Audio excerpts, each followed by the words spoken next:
أهلا بكم في فيديو جديد. معكم إسلام مندو. أنا النهاردة جاي أقدم لكم ماوس من الماوسات الجيمنج اللي سعرها اقتصادي، سعرها رخيص جدا. الماوس الجيدل جيمنج جي ام 691. اعمل لايك سبسكرايب ويلا بينا. مراجعة الماوس ده مش عشان أنا اشتريته أو عشان أنا بحبه عشان أي تطبيق. لا، الماوس ده باختصار كده أقول لك مميزاته وعيوبه وهل يستاهل إنك تشتريه ولا لا.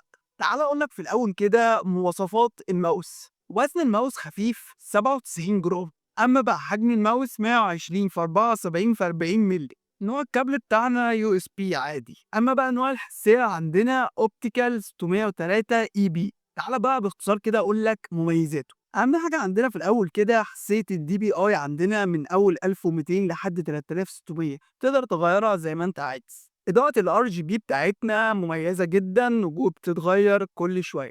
السلك بتاع اليو اس بي بتاعه متر ونص وقوي جدا وصعب ان هو يتقطع لانه من نوع بيردي. استجابة الماوس عالية لو قارناه ما بين ماوسات تانية في نفس السعر ده او نفس الفئة السعرية دي. كده احنا قلنا مميزاته، تعال اقول لك على عيوب الماوس. اول عيب معانا وهي الخامة بتاعته مش قوية جدا. هو مصنوع من البلاستيك بس البلاستيك مش قوي قوي زي انواع الريزر ولوجيتك. تاني عيب معانا ان الاضاءه ما تقدرش تتحكم فيها، وللاسف مفيش سوفت وير للماوس ده. حجم الماوس ممكن يكون كبير شويه للناس اللي ايديها صغيره.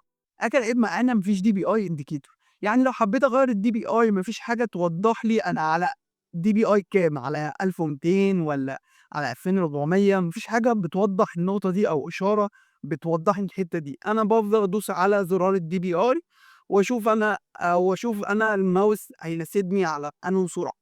باختصار كده الماوس مناسب جدا لسعر، لكن لو انت اشتريته بسبب احترافي جدا وتستخدمه استخدام يومي شاق ممكن تبدا تحس بالعيوب اللي انا لسه قايلها لك. اما بقى بالنسبه لاستخدام خفيف او متوسط فالماوس ده مناسب جدا ليه.